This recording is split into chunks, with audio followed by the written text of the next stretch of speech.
Continuing with our Emunah journey, continuing understanding and trying to internalize some of the concepts of Emunah, what it requires, what it entails, and what it actually is. Rav Hirsch writes a fascinating thought. He says that the Torah tells us, Lo sasuru acharei lebavchem va'acharei einechem, which means, literally, do not stray after your eyes and do not stray after your heart, which you are accustomed to following, and rather you should do the mitzvos, the commandments that Hashem commands us.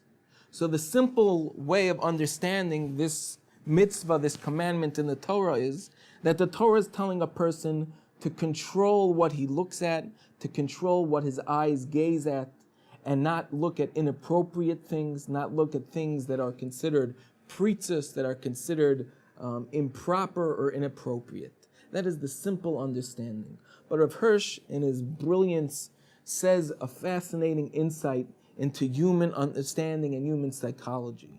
He says the human eye by itself, or what's sometimes known as the naked eye, is very limited in its perception.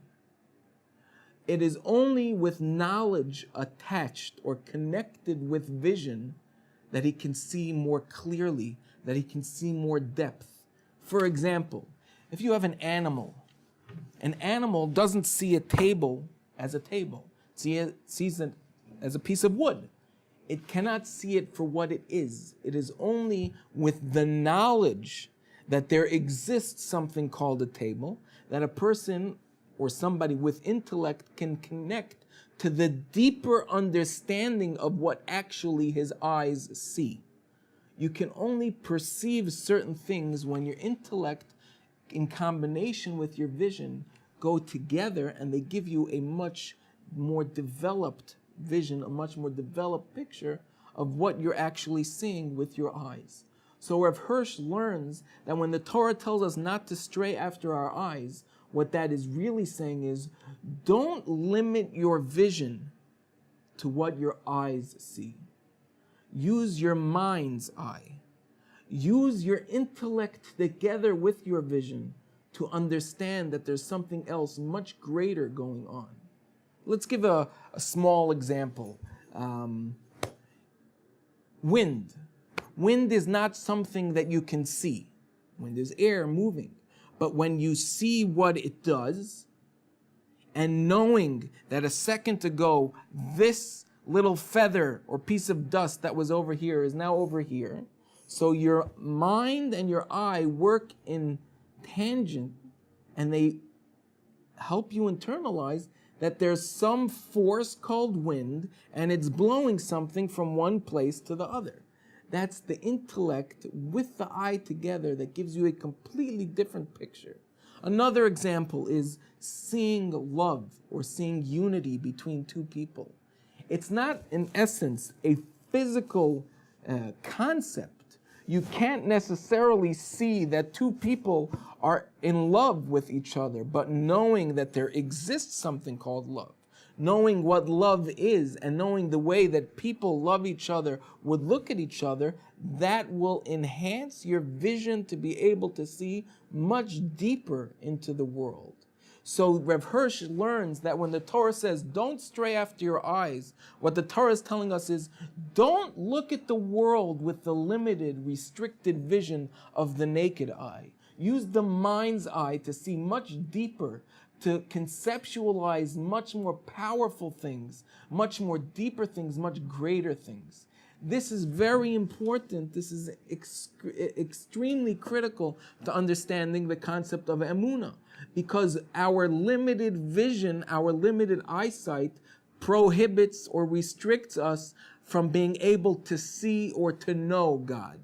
But with the belief system in place, with the concept of emunah, the intellectual awareness that there is Hashem, that there is a God, will enhance our vision to be able to see Him, to be able to connect with Him in a much more tangible, finite way. Meaning, if a person limits himself to only see with the animalistic eyes, his vision is very, very limited, very restricted. And in a certain sense, as we said, you cannot know God, you cannot see God.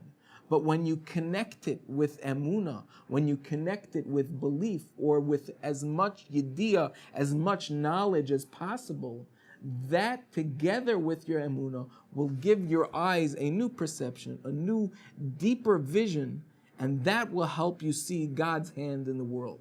So this is Rav Hirsch's explanation of what the Torah requires and demands of us. Don't restrict yourself to using only the naked eye. You have a much more deeper, a much more fundamental perception that if you wish to, you can connect to. But that depends on you, on what you learn, on what you understand, on what you try to achieve, and that will enhance your vision, your knowledge, and your belief together will help you understand more of what you're doing, more of God, and see God's hand in the world. Great tzaddikim were given the ability to see much further because they had the ability to connect what they knew and what they believed with what they saw. I want to tell you a story. There was a great righteous woman that lived in Jerusalem quite a few years ago. Her name was Fruma Riva.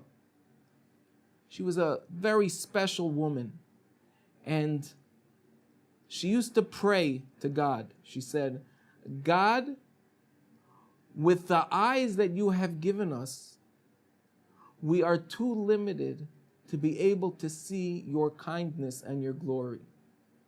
So either give us the eyes to see clearer, to see better, so that we can actually realize your glory and your kindness, or make your kindness and make your glory much more perceptible to even our lowly eyes.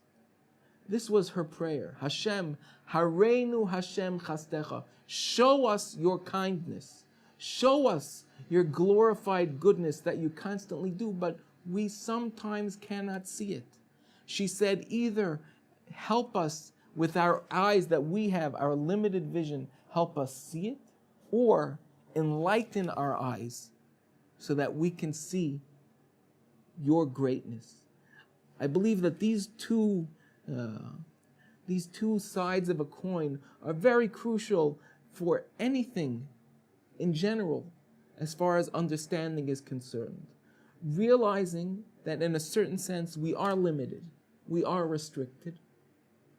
To pray that, number one, Hashem give us or remove the barriers from our eyes so that we can see further, we can see deeper. And also to make clearer for us His presence, to show us, or in a certain sense, to come down to us in a much more blatant way, so that even with these eyes, even with these human finite eyes, we will be able to see and to develop a much more clarity into God and to His existence and to His kindness in the world. This also is true in general for Torah knowledge. We find two things. We find that the blessing, the bracha that we make on Torah is V'harevna Hashem Elokeinu, sweeten the words of your Torah befinu, in our mouth. And we also find Gal Einai, reveal or open my eyes, Ba'apita neflos matarasecha, so I can see the wonders of your Torah. On the one hand, we say, Hashem, sweeten the words of your Torah in our mouths, befinu. It's already sweet, but we need to be able to taste it, the sweetness, with our finite, with our human mouths. That's one thing that we ask. Hashem, give me clarity. Help me internalize with my finite, limited soul. Help me be able to internalize the sweetness of your Torah. But on the other hand, we also say, Gal Einai, reveal, remove the barriers from in front of my human eyes, so I can see indeed the depth of your Torah, the depth of your wonders. When a person begins the Emunah journey, he has to be aware that both of these concepts are in place. Number one, we are so restricted, and number two, God is so great. but also to pray, Hashem, give us the ability and the knowledge and the faith to be able to connect to you, to be able to grow closer to you, to be able to see you, to realize your presence, so that we can enhance our faith and our faithfulness and our closeness to you, Hashem.